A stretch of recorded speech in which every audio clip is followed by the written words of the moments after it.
Ya, Halo, selamat sore. iya selamat sore. Bertemu lagi dalam acara Selamat Sore Medan edisi hari Jumat tanggal 22 Desember 2023. Bersama saya Turli Oktapurba dan rekan saya. Saya Eti Wahyudi. Iya, ini di hari Jumat bertepatan dengan perayaan Hari Ibu, Ibu. Iya. Mother's Day, Happy Ada Mother's juga Day. yang ini masalah tanggal ini masih agak kontroversial. Ada juga yang menyebut tanggal ini seharusnya Hari Pergerakan Perempuan, katanya begitu ya. Iya, biasa ya, biasalah memang itu seperti ya. itu, Banyak sekali yang teman-teman. memperdebatkan iya. Yang pasti peran perempuan sebagai ibu Betul yang sekali. harus kita apresiasi ya, maupun ini banyak ibu ya Tru ya. Banyak ibu, Ada ibu kandung, ada ibu tiri, ada Ibu ibu kota, sambung, ibu ada suri. ibu asuh, ada ibu Iya. diri. Apapun ibu, sepanjang dia merawat dan mendidik, mengasuh anak-anak dengan penuh keikhlasan dan cinta kasih, tentu Iya. kita harus apresiasi. Betul sekali, iya. Nah kalau sekarang hari bertepatan dengan Hari Ibu, bagi kita juga ini hari yang sangat berbahagia lah kita ya untuk Tribun Medan ini ya. Tapi ya udahlah. Khusus internal Tribun Medan. Iya, internal Tapi aja. ini sepertinya bukan untuk dipublikasi. Iya ke betul sekali ya. Baik. masyarakat luas. Ya walaupun dengan kondisi kita masih baru ini ya kak ya, masih baru Berapa? belum fit ya, Iya, belum fit karena betul. karena masih kayak masih musim ya. masih sakit atau apa gitu Iya, ya. si Truli masih dalam keadaan yang Makanya harus pakai masker. dan tetap semangat untuk menjumpai para Tribuners. Betul. Saya baru sehat dan beberapa teman-teman juga sedang tumbang, tapi memang ini lagi kayaknya memang pancaroba lagi ya. musim pancaroba. Iya, pergantian dari musim salju ke musim panas. Musim semi kali ya. Ya, baik. Untuk tidak memperpanjang lebar, Iya. kita sudah menyiapkan tim redaksi sudah menyiapkan 3 berita. Nanti ada juga interaktif dengan reporter yang bertugas di lapangan. Nah, untuk yang berita pertama dari kasus yang dilakukan oleh Safitri usia 35 tahun warga Sampali Percut Setuan, Kabupaten Deli Serdang yang nekat membakar rumah orang tuanya sendiri Wah. hingga nyaris tak bersisa. Pembakaran diduga karena pelaku kesal tak diberikan uang untuk membeli narkoba jenis sabu-sabu. Kepala dusun Desa Sampali, Kecamatan Percut, Julfan mengatakan peristiwa itu terjadi pada hari Rabu lalu. Nah, begitu melihat api, warga dan pemerintah setempat berusaha memadamkan api dengan alat seadanya. Dan api baru padam ketika petugas pemadam kebakaran datang ke lokasi dan berhasil dipadamkan sebelum rumah hangus tak bersisa. Nah, dari informasi yang didapat dari pihak desa, pemilik rumah ini bernama Rita, usia 65 tahun. Nah, dari informasi yang didapat oleh Tribun Medan, pelaku selama ini mendapatkan uang untuk keperluan sehari-hari, tetapi justru dipakai untuk membeli narkoba. Nah, ketika orang tuanya tidak memberi uang karena bekerja, ia mengamuk dan membakar rumah. Nah, sedangkan Kapolsek Percut Setuan Kompol Agustiawan mengatakan Safitri diduga mengalami gangguan kejiwaan sehingga keluarganya memutuskan untuk membawanya ke rumah sakit jiwa untuk penanganan lebih lanjut. Nah, seperti apa videonya? Mari kita saksikan bersama-sama. Telah terjadi kebakaran di Dusun 25 Desa Sampali yang hari ini di tepatnya di Pasar 6. Kami dari pemerintah desa bersama dibakar oleh orang tak dikenal. Untuk ini kami sampaikan informasi dari pemerintah desa.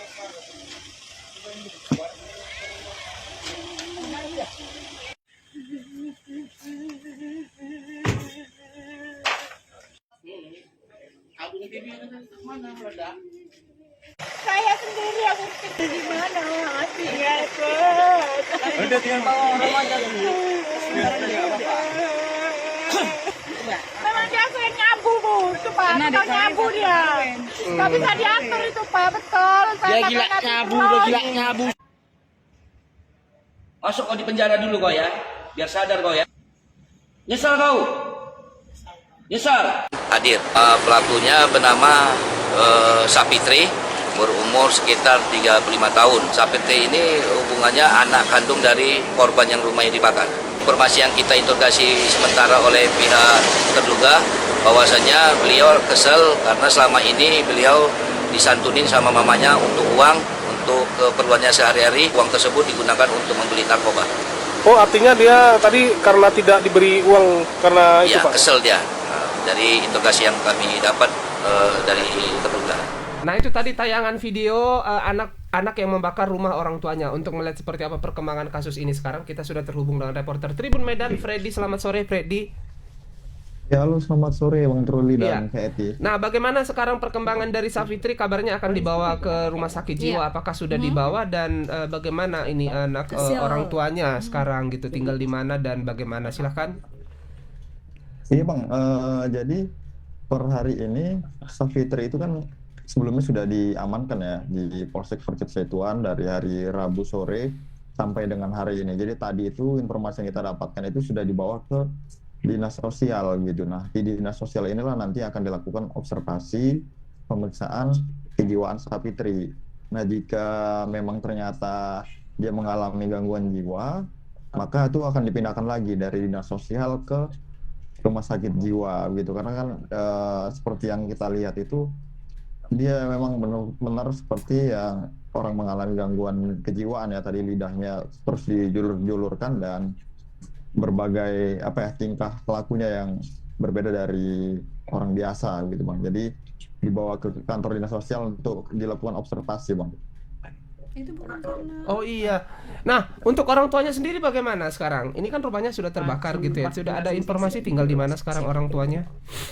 Ya, untuk orang tuanya sendiri itu tinggal di rumah saudaranya karena memang rumahnya itu kan isi-isinya itu sudah habis terbakar, itu hanya tersisa tembok dan lantainya saja, kasur, lemari, semuanya itu sudah habis dibakar oleh Safitri. Jadi memang ini membuat kaget orang tuanya karena kemarin itu kan hari Rabu itu tidak diberi uang itu kan karena orang tuanya itu sedang bekerja. Jadi begitu mendapat kabar bahwa rumahnya sudah terbakar, orang tuanya pulang dan akhirnya sekarang ini tinggal di rumah saudaranya. Pun demikian, meski kesal karena Safitri membakar rumah, tapi orang tua dan keluarganya itu memaafkan sehingga Safitri itu tidak diproses pidana ya. Jadi dianggap sebagai orang yang mengalami gangguan jiwa, kemudian juga korban penyalahgunaan narkoba begitu, sehingga keluarganya memutuskan supaya Safitri tidak dipenjarakan dan lebih diperiksa kejiwaannya begitu Bang. Freddy, pada saat kejadian ini sampai rumah hampir habis terbakar, itu apakah tidak ada saksi mata orang yang di rumah atau mungkin tetangga-tetangga sekitar yang menyaksikan pada saat Safitri ini membakar rumah? Nah, seperti yang menjadi saksi itu tetangganya Kak, karena memang informasi di awal itu memang ada yang merekam bahwa itu dibakar oleh orang tidak dikenal. Nah, belakangan itulah ternyata baru diketahui oleh pihak desa ternyata pelakunya adalah Safitri begitu. Dari informasi yang didapat dikumpulkan oleh pihak desa dan polisi, ternyata itulah pelakunya Safitri dan dicari kemudian dapat. Jadi ketika diinterogasi pun dia juga mengaku menyesal, tapi memang kondisinya itu sangat memprihatinkan seperti yang kita lihat tadi kan, kondisi si Safitri ini. Jadi memang kalau dari keterangan yang didapat itu si Safitri ini kesal gitu, kesal karena biasanya dia itu mendapat uang saku ya dari orang tuanya. Nah, kemudian uang sakunya ini digunakan untuk membeli narkoba. Nah, pada Rabu itu ternyata orang tuanya itu tidak memberi uang seperti biasanya. Disitulah dugaannya dia merasa kesal dan membakar rumahnya begitu. Tapi kalau dari apa yang ditunjukkan ya, gejala yang ditunjukkan tadi, apakah tidak bisa dianalisis dari pihak yang lain? Apakah ini memang betul-betul tadi kalau disebutkan ada kelainan jiwa atau barangkali itu ada tanda-tanda sakau atau karena pengaruh narkoba seperti itu, Freddy? Ada kesimpulannya, Ya, Freddy? jadi kalau dari polisi, keterangan dari polisi, si Safitri ini sudah beberapa bulan lalu itu depresi. Nah, depresinya itu akibat narkoba gitu Kak. Jadi sudah beberapa bulan lalu sudah menunjukkan gejala-gejala seperti itu. Sudah gitu. akut barangkali ya kecanduannya ya? Sepertinya. Iya, seperti begitu Kak. Makanya kan dia ada proses-prosesnya itu kan. Mencuri, memaksa dan segala macam lah untuk mendapatkan barang haram itu supaya bisa dikonsumsi. Kalau untuk sehari-harinya sendiri Safitri ini apa kegiatannya, Freddy? Kegiatan dia sudah tidak ada Kak, karena kan sudah beberapa bulan itu kan dia depresi gitu Kak, tidak menentu, sikapnya juga sudah mulai tidak stabil, Tidak gitu. normal Jadi tidak ya? beraktivitas Jadi yang bekerja itu hanya ibunya ya, orang tuanya begitu, mengandalkan orang tua. Safitri ini sendiri masih gadis, belum menikah dan tinggal Nah itu yang bersama orang belum tuanya. diketahui Kak. Belum ada informasi tentang Oke. itu. Belum ada informasi apakah dia masih gadis atau sudah menikah, karena memang usia sudah 35 tahun Iya, Kak. secara usia sudah cukup matang ya. Kemudian Freddy, bagaimana selanjutnya dari instansi terkait ini? Dalam hal ini mungkin dinas sosial ya. Apakah akan melakukan semacam rehabilitasi atau segala macam, atau apa kira-kira langkah yang akan dilakukan?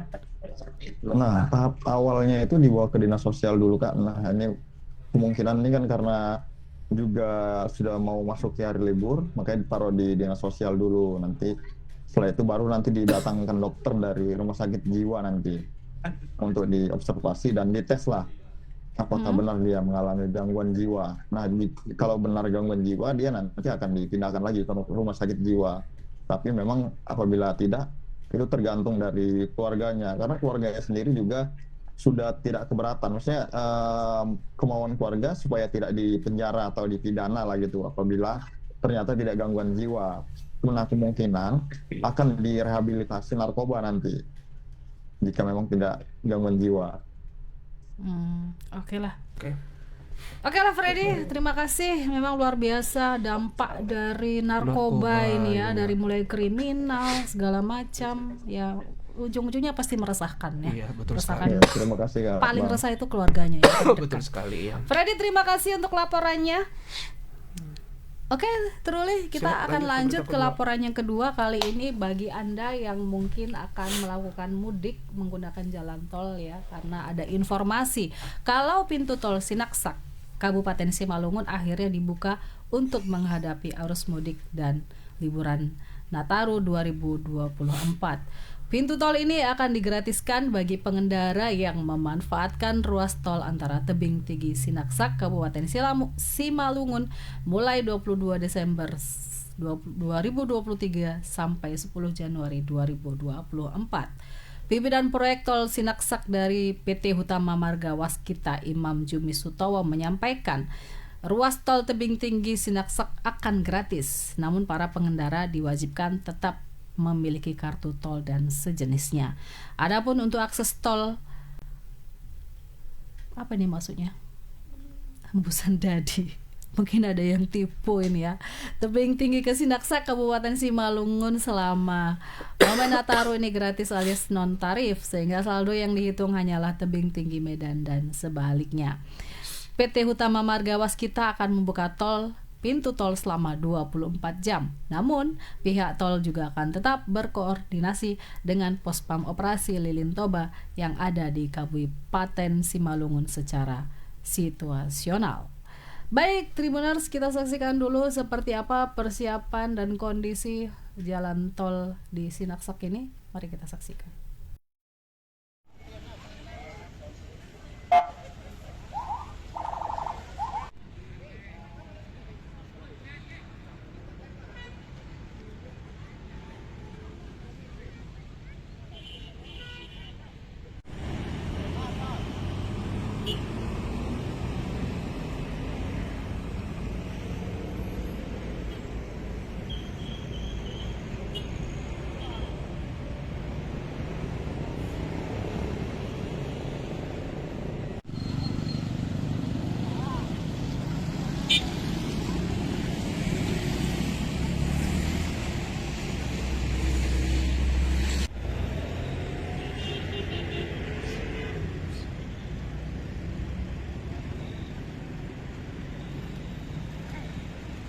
Jabatan Bang?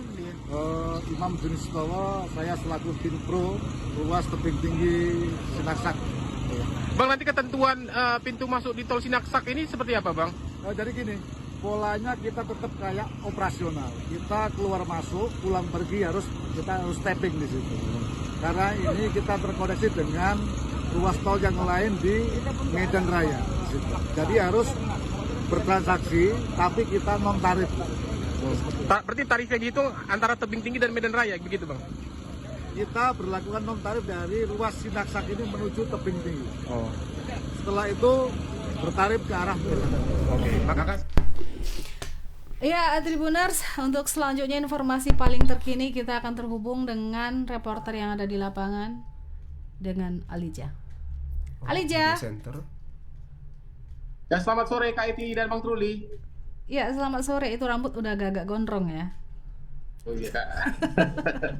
Terkejut ya dengan opening kita.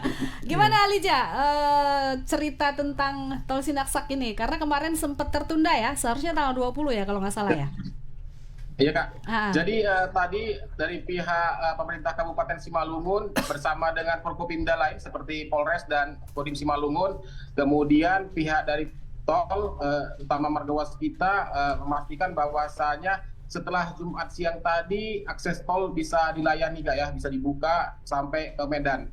Jadi untuk para pengendara yang mau masuk ke Sinaksak diwajibkan memiliki kartu e-tol card, e-money dan sejenisnya. Jadi tap in di gerbang Sinaksak, kemudian tap out di gerbang yang dituju gitu. Mau di Medan, mau kemana gitu kan Kak. Cuman yang dihitung hanyalah setelah tebing tinggi ke Medan begitu Kak. Jadi Sinaksak dan tebing tinggi itu non tarif, begitu penjelasan dari pihak PT Utama Marga Waskita, KIT dan Makruli. Untuk kelengkapan dari jalan tol sendiri bagaimana Alija? Apakah sudah terpenuhi? Ini kan 24 jam ya, otomatis mungkin lampu-lampu dan segala macam sudah tersedia ya Alija? Iya Kak, jadi tadi pas Bupati juga nanya ke pihak tol, kata pihak tol, ya mereka menyediakan untuk saat ini masih 3 gerbang tol ya Kak, gerbang tol untuk pengendara yang 2 ruas, baik masuk ke jalan tol maupun yang sudah mau keluar dari Sinaksak begitu. Kemudian untuk lampu penerangan bisa kita lihat baik di persimpangan maupun di sisi-sisi di jalan tol sepanjang menuju tebing tinggi itu juga sudah selesai. Namun karena ini memang pertama kali dibuka 2 ruas, karena pada tahun lalu itu hanya 1 ruas saja ya Kak, 1 arah aja. Jadi memang ini masih juga menunggu arahan dari pemerintah setempat gitu. Apakah memang di hari pertama ini memungkinkan untuk selanjutnya 24 jam atau masih kita situasional atau sampai sore aja begitu. Ini hari ini juga masih dicoba ya Kak, karena baru pukul 2 siang tadi pintu tol resmi dibuka begitu Kak, kayak tidak Bang Rudi. Ya, antusias pengendara sendiri untuk menggunakan akses ini bagaimana Alija? Tadi dari pengamatan tadi kira-kira.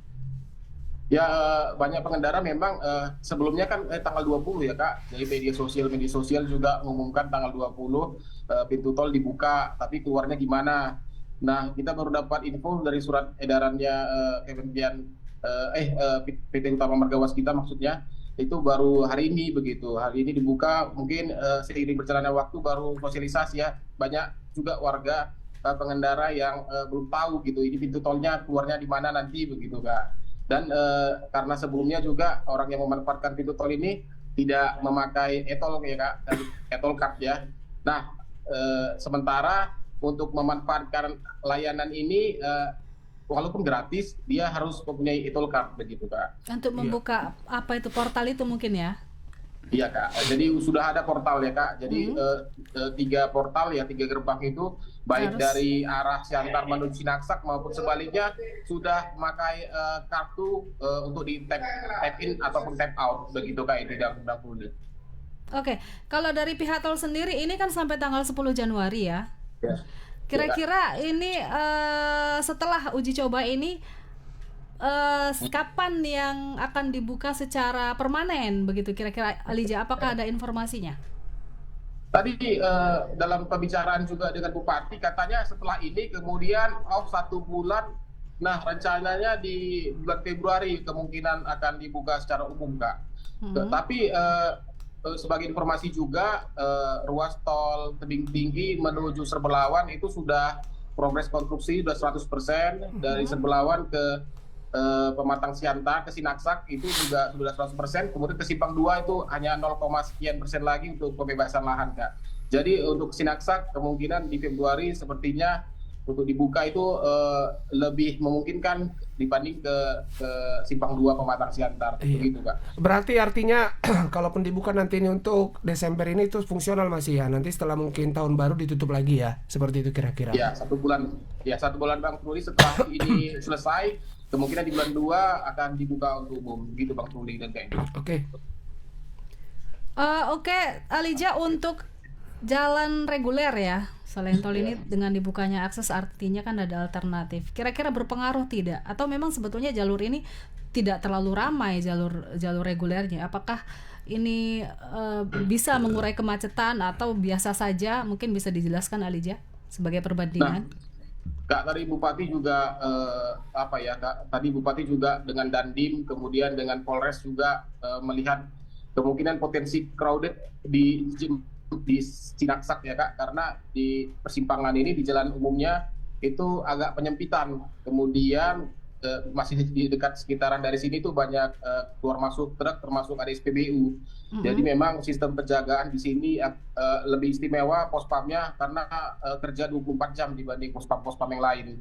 Kemudian Bupati juga dan Polres Siantar juga memitigasi potensi kemacetan di sekitaran Parapat Kak. Jadi memang di sana kemungkinan akan dilakukan juga seperti tahun-tahun sebelumnya, menggunakan jalan alternatif gitu. Dan kebetulan di sana ada longsor sebagian jalan yang memakan bahu jalan sehingga Pemkab Simalungun membutuhkan peran dari warga untuk agar halaman rumahnya bisa agak ditimbun untuk menjadi lebih luas lagi gitu, memaksimalkan jalan yang sempat berkurang gitu lebarnya gitu Kak. Nah ini juga masih berlangsung. Tadi juga Bupati juga telah menurunkan dinas PU untuk memastikan semua jalan ini sampai momen puncak arus mudik itu bisa lancar dan tidak seperti tahun-tahun sebelumnya yang memang macet begitu Kak Edi dan Bang Rundi. Iya, kalau prediksi dari kepolisian sendiri, Alija, kira-kira puncak mudik lah ya di kawasan Simalungun dan Siantar diprediksi kapan, Alija? Dan apa upaya antisipasinya?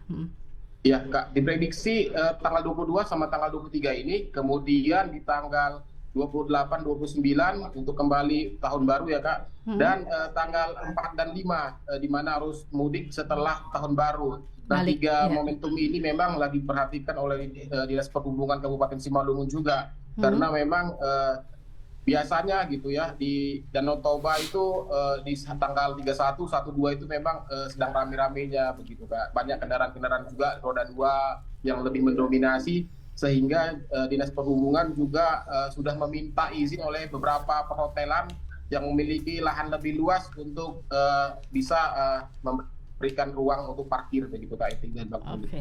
Oke, yang pasti sudah ada antisipasinya ya, karena sudah ada prediksi ya, kayak tadi puncak-puncak kemacetan atau puncak-puncak arus di lalu lintas ya, Alija ya. Iya Kak Edi. Ya, Truli. Oke, cukup. Baik, Alija, terima kasih laporannya. Ditunggu laporan-laporan selanjutnya. Ya, baik. Ya, terima kasih Kak Edi. Selamat sore. Ya, Selamat sore. Baik, Tribuners, kita lanjut ke berita terakhir, yaitu dari Kabupaten Asahan ya. 2 orang tersangka pencurian 2 ekor lembu milik warga di Desa Karya Ambalutu, Kecamatan Buntu Pane, Asahan babak belur dihakimi warga. Keduanya adalah Armansyah 52 tahun dan Hadisya Putra 34 tahun. Keduanya merupakan warga Kampung Pasir, Kelurahan Hine Kiri, Kecamatan Sicanggang, Kabupaten Langkat. Dengan membawa mobil minibus Daihatsu Xenia bernomor polisi BK1022GH, keduanya menggasak 2 ekor lembu milik warga. Namun aksi tersebut diketahui warga dan mereka sempat melarikan diri hingga ke Simalungun. Dikatakan oleh Kapolsek Prapat Janji, Juni Tuan Siregar hari Jumat, setelah dikejar oleh warga, para tersangka melarikan diri menuju arah Parapat melalui jalur Kecamatan Mandoge. Dikatakan mereka, barang bukti 2 ekor lembu yang dicuri tersangka sempat dilepaskan dengan tujuan menghilangkan barang bukti. Dikatakan Kapolsek, terdapat 1 orang tersangka melarikan diri berinisial D dan saat ini masih dalam pengejaran unit reskrim Polsek Prapat Janji. Sementara itu, saat ini petugas masih melakukan penyelidikan lebih lanjut untuk mencari sindikat pencurian lembu. Nah, seperti apa videonya? Mari kita saksikan bersama-sama.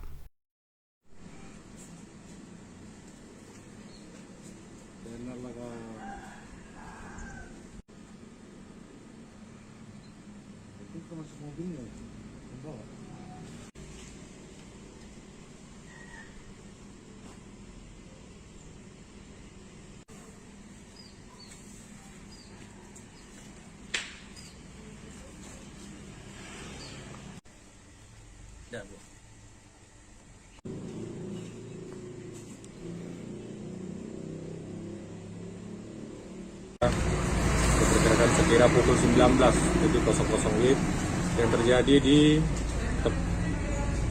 areal kebun rambung, kebun Huta Padang, PTPN 3, Desa Karyamulutu, Kecamatan Butupane, Kabupaten Asahan. Kemudian setelah mereka melakukan pencurian lembu 2 ekor, mereka langsung melarikan diri, dan kebetulan masyarakat mengetahui dan masyarakat mengejar dan serta melaporkan ke Polsek Prapat Janji. Maka oleh masyarakat bersama dengan personil Polsek Prapat Janji melaksanakan pengejaran dan para tersangka dengan menggunakan mobil Daihatsu Xenia nomor polisi BK 1022 GH lari menuju ke arah Mandoge langsung ke arah Tanah Jawa, arah mau ke Parapat. Dan sekira pukul 4 pagi pada hari Kamis tanggal 21 Desember 2022, para tersangka diamankan oleh masyarakat di Kecamatan Dolok Panribuan, Polsek Dolok Panribuan, dan para tersangka beserta barang bukti mobil diamankan di Polsek Dolok Panribuan dan bekerjasama dengan Polsek Prapat Janji melakukan pencarian karena sempat barang bukti dibuang para tersangka di Kecamatan Dolok Panribuan. Ya, itu tadi kasus. Ya, kasus pencurian 2 ekor lembu di Kabupaten Asahan. Kita agak menarik juga ini ya sebenarnya ya, apalagi mau akhir-akhir tahun kayak gini ya. Iya. Iya. Untuk melihat seperti apa kasus ini, mari terhubung dengan reporter Tribun Medan Alif. Selamat sore Alif. Ya, selamat sore Bang Truli, selamat sore Kak Edi, selamat sore Medan. Iya, nah baik. Nah ini agak menarik ya sebenarnya ya, pencurian 2 ekor lembu ini agak nekat ini ya, karena lembunya juga kan berat-berat. Ini seperti apa nah kira-kira proses memindahkannya ke mobil ini ya? Ini kan ya mungkin ada informasi yang beredar gitu. Ya, terima kasih Bang Truli. Kejadian tersebut terjadi pada Rabu 20 Desember 2023 lalu, di mana para pelaku ini mencuri 2 ekor lembu yang masih anakan dari warga, yang dimana di Kabupaten Asahan sendiri lembu-lembu ini Bang dilepas liarkan gitu, tidak dimasukkan kandang. Nah, jadi lembu-lembu ini diambil dari perkebunan PTPN 3 yang milik warga, kemudian dimasukkan menggunakan mobil Daihatsu Xenia. Nah, untuk Daihatsu Xenia sendiri Bang, kami tadi pantau kursi seat ketiganya itu telah dibuka. Jadi seat ketiga itu dibuka untuk tempat lembu tersebut Bang. Nah, namun pada saat mereka mengeksekusi lembu tersebut, ada seorang warga yang mengetahui aksinya, sehingga ketiga pelaku tersebut melarikan diri melalui jalur Simalungun, melalui Kecamatan Mandoge Bang gitu. Nah artinya ini kita lihat juga tadi ada mobil ini terpecah ini kacanya, apakah juga dilempari oleh warga gitu? Ya, ketiga pelaku sempat melarikan diri Bang, dan juga diberhentikan warga di Desa Dolok Panribuan. Di Tiga Dolok, Kabupaten Simalungun gitu Bang. Nah, namun saat diberhentikan tersebut, mereka sudah berhasil menurunkan lembunya Bang untuk menghilangkan barang bukti gitu Bang. Nah, jadi begini Bang, sedikit kronologinya. Si pelaku ini setelah mengetahui dirinya dikejar oleh warga, mereka kemudian sempat berhenti dan melepaskan lembunya Bang, karena kan lembu di belakang, dibuka mereka pintu belakang, dilepaskan mereka lembu tersebut Bang gitu. Nah, namun saat warga mengejar, mereka yang hendak berlari ini Bang oleng dan menabrak sisi kiri tembok rumah warga Bang gitu Bang. Tapi Alija, apakah di sana tidak ada modus pencurian biasanya ya, yang saya tahu gitu kan, kalau mencuri lembu itu pakai mobil, dipotong di tempat lembunya, dibawa daging gitu kan, sudah dalam keadaan terpotong lah, itu sepertinya lebih efektif. Ini kok seperti memberi strategi cara mencuri ya. Di beberapa tempat seperti itu mereka tidak melakukannya dengan cara seperti itu Alif ya. Ya, mereka tidak melakukan seperti itu, Kak. Juga warga menduga karena sudah ketahuan, Kak, dengan warga gitu, Kak, sehingga mereka tidak sempat memasukkan saja lembunya dan pergi kabur gitu, Kak. Nah, diduga seperti itu. Tadi sempat juga kita wawancara dengan pelaku mengaku ini merupakan kali pertama dia lakukan gitu, Kak. Dan juga mereka berasal dari Kabupaten Langkat. Namun masyarakat mengaku juga sudah beberapa kali ada kehilangan lembu di daerah Buntupane gitu, Kak. Ya. Kemudian untuk status mobil sendiri, biasanya kalau mobil untuk kriminal rental ya. Ini bagaimana? Apakah ada informasi dari pihak kepolisian